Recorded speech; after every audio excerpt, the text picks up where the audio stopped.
Hey guys, welcome back to the channel. We're going to start out this week's upload with another road trip. We're spending some more time in the AT4 because we got to go on a rescue mission to pick up some parts to fix a busted transfer case. My name's LT, and on this channel, I just document some of the work that I do in my shop. So today we're working on a 99 Chevy K2500 Suburban. It's the old body style and it's a new project truck that I just picked up. And it's got a pretty bulletproof drivetrain in it. It's got a big block up front, a 4L80 transmission behind that, and a 14-bolt full floating rear end at the back. However, the transfer case in the middle is the weakest link, so we've got to say goodbye to it. It's an NP246, which is one of those Autotrac transfer cases where basically you can leave it in auto four-wheel drive, where if it detects wheel slip, it'll just have a clutch pack that engages inside and it sends power up to the front end.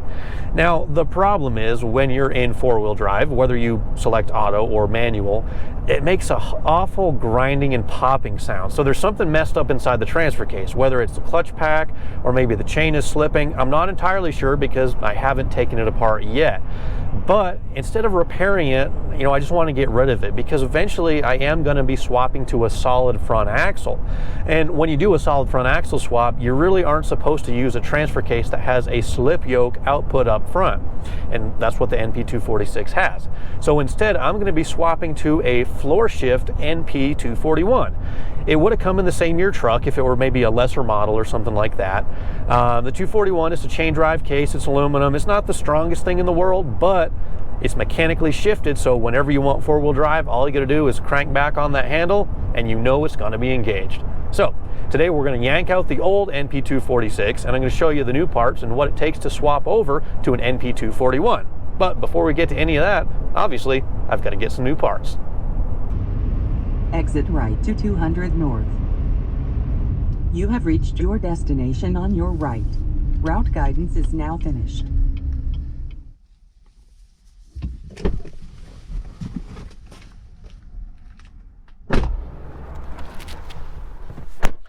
All right, so I've got everything loaded up and I'll show you the parts haul when we get back to the house.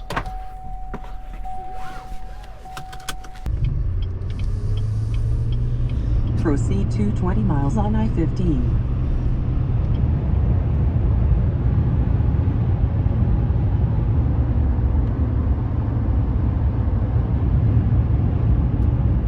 So in real life, about a week has passed since I came home from the junkyard. I just had a few things to finish up on Ugly Truck before I got back onto the Suburban project, and that was mainly fab work on the turbocharger.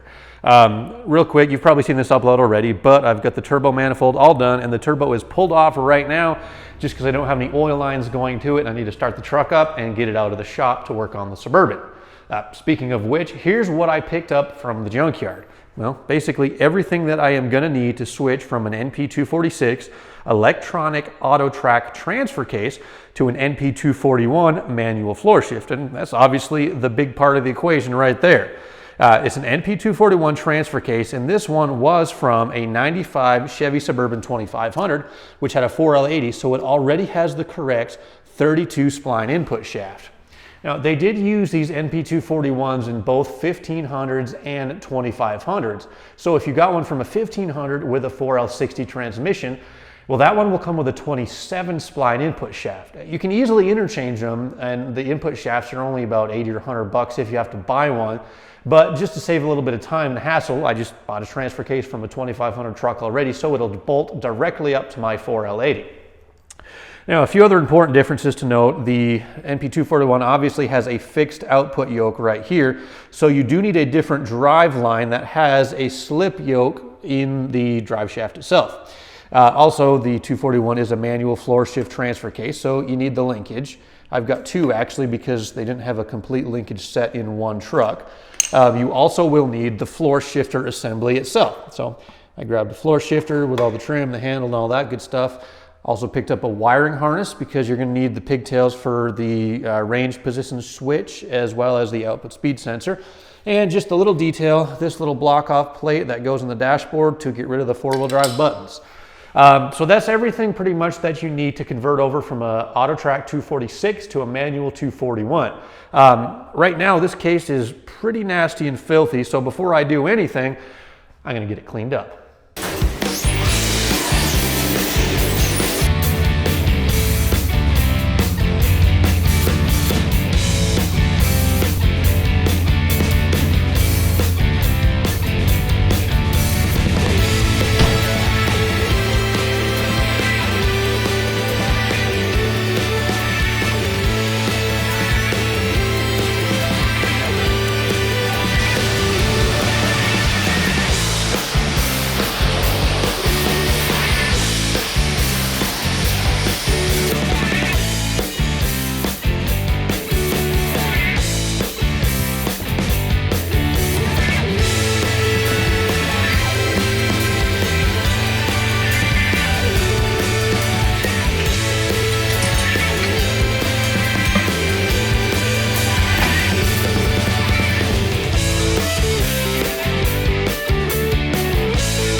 Transfer case is just about ready to come out. It's all loose and everything. I slid it back, but this is kind of annoying. It actually hits the torsion bar cross member before it can slide back far enough to disengage from the transmission.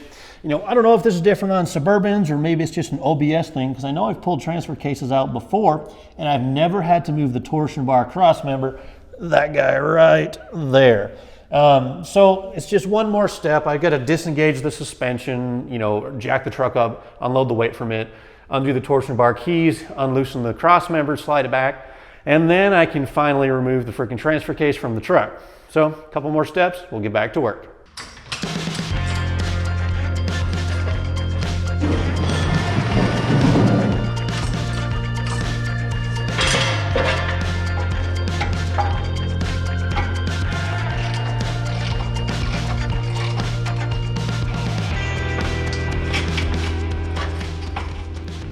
Alright, I think we got just enough space.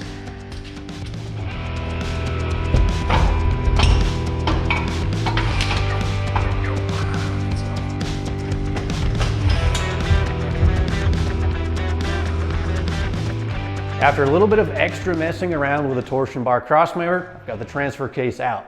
And even with doing that and making the video stuff, it only took me about 3 hours to get the transfer case out. Not a huge deal. You know, if you had a lift, you could absolutely do it a lot quicker. There's just a couple of fiddly bolts that you've got to get your hand kind of up in, especially on the passenger side, because I wanted to leave the exhaust in place, but not too bad. I've got the two transfer cases laid out side by side just to kind of give you a comparison between the two.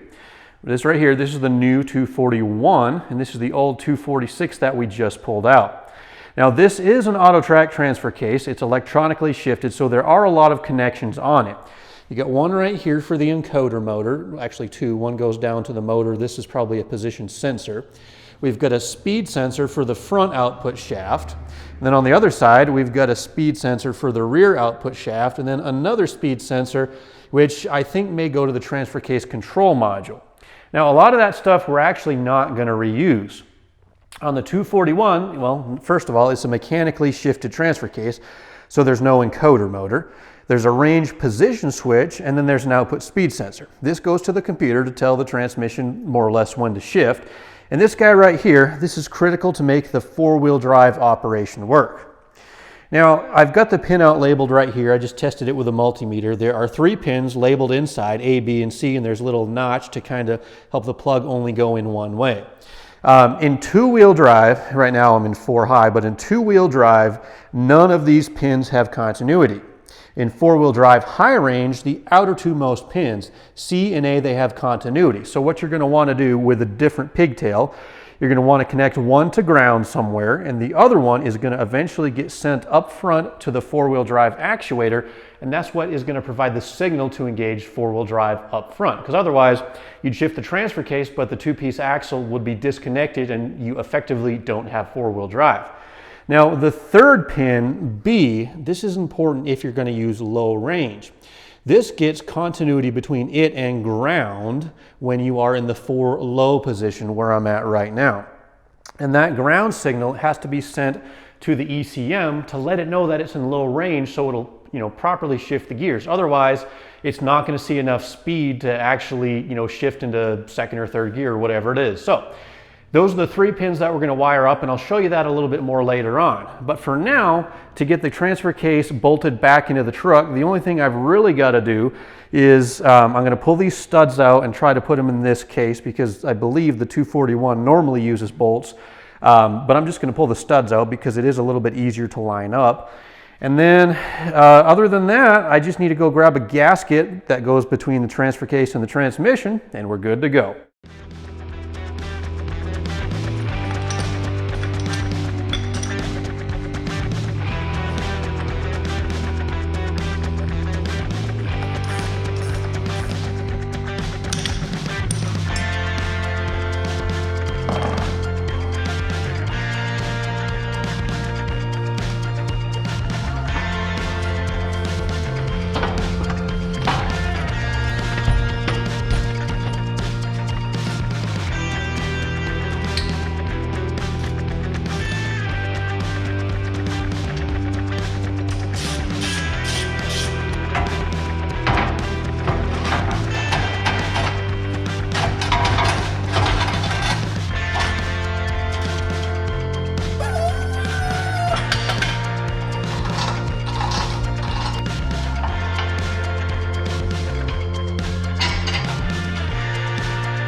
physically installing a 241 in place of a 246 is a bolt in and bolt out affair. There are 0 modifications that are required. Now, you'll remember me having to take out the torsion bar cross member to get the 246 out. Well, I did a little bit of measuring, and it's kind of cool because the 246, even though the overall length from the adapter to the output shaft is the same exact, well, overall length, there's about 2 inches extra on the back side of this case right here. And that's what interferes with the torsion bar cross member when I'm trying to slide the transfer case back to disengage it from the output shaft. Now the 241, it doesn't have that extra material, so if in the future I need to, say, remove the 241 to put in a slip yoke eliminator or rebuild it or whatever, well, I don't have to touch the torsion bars, so it's a much easier installation and removal. So now that the transfer case is in, it's filled with fluid and pretty much ready to drive, well, now I get to tackle the wiring and get the shifter mounted in the floor.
The mechanical portion of the transfer case conversion is now complete.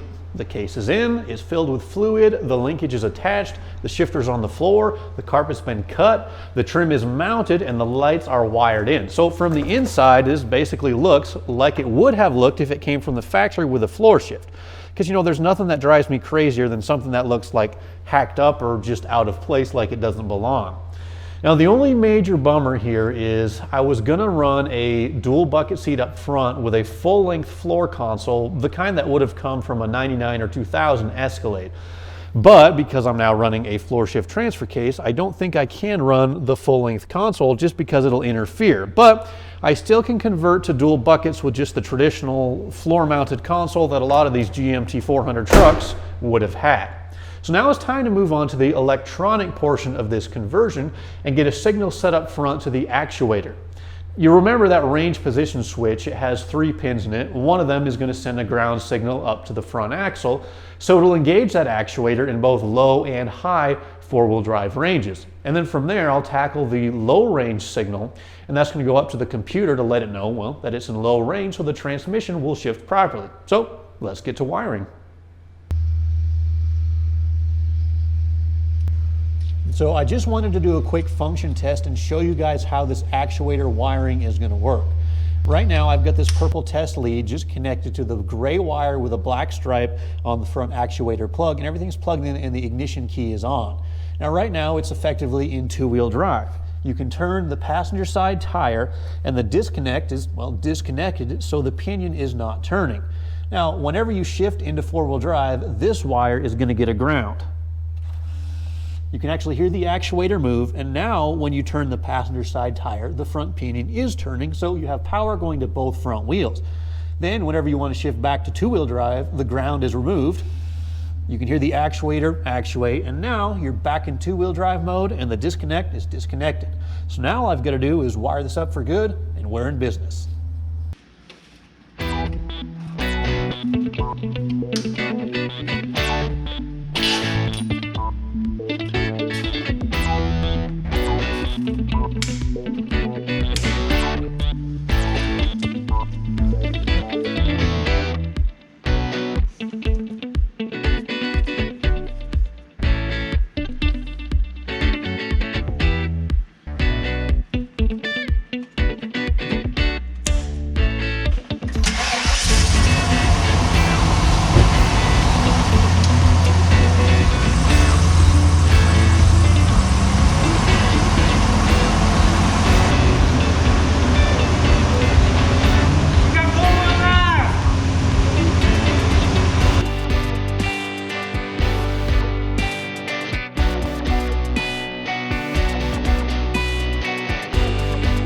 With the last connection taken care of up at the computer, the 246 to 241 swap is 100% complete and we're ready for a test drive.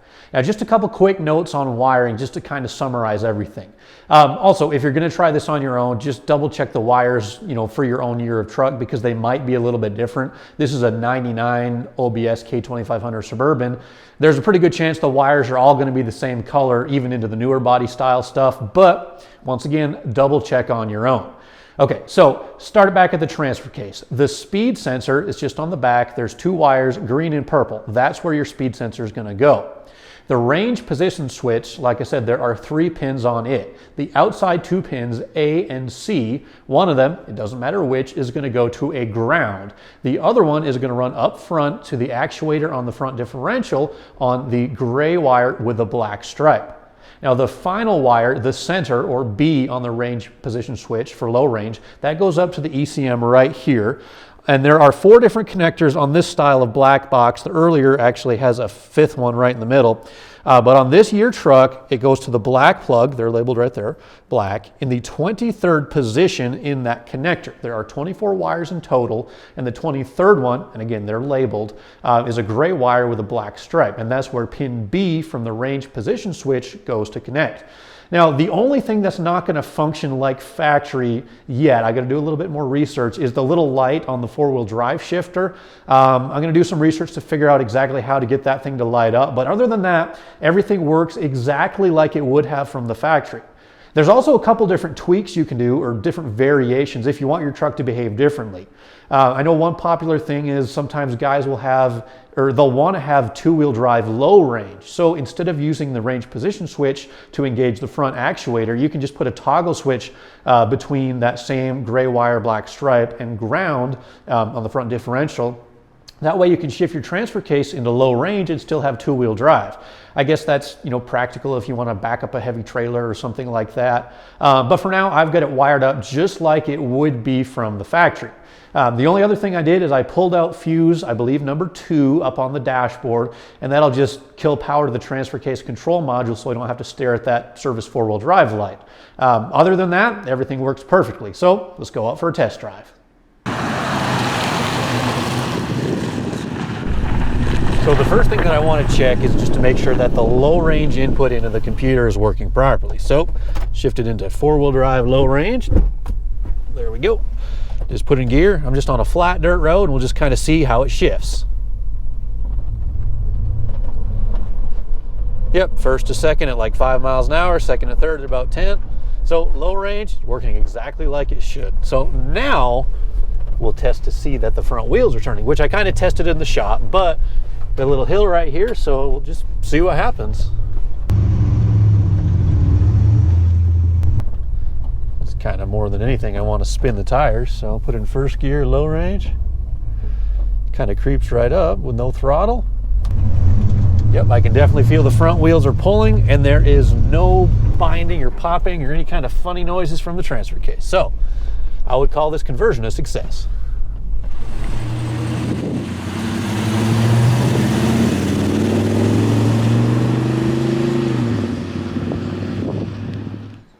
Well, that's a wrap on another upload, guys. So I got to say, thanks for sticking around till the end.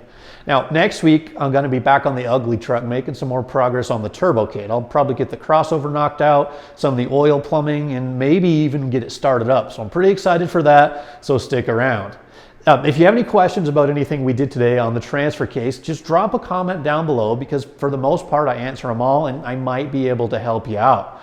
Also, if you want to know about the gear that I use to make these videos, whether it's a camera, microphone, lights, or anything like that, I put some links down below in the description, and they are Amazon affiliate links, so if you click on them, it does help me out. But just thank you guys for watching. I know this channel is growing a lot faster than I honestly would have ever expected, and my goal is to get to 30,000 subs by the end of the calendar year. And I know I can do it with your help. So if you haven't already, help me out, hit that subscribe button. And if you have, thank you. Genuinely, from the bottom of my heart, thank you guys so much. So stay tuned. I'll catch you next week back on the Ugly Truck.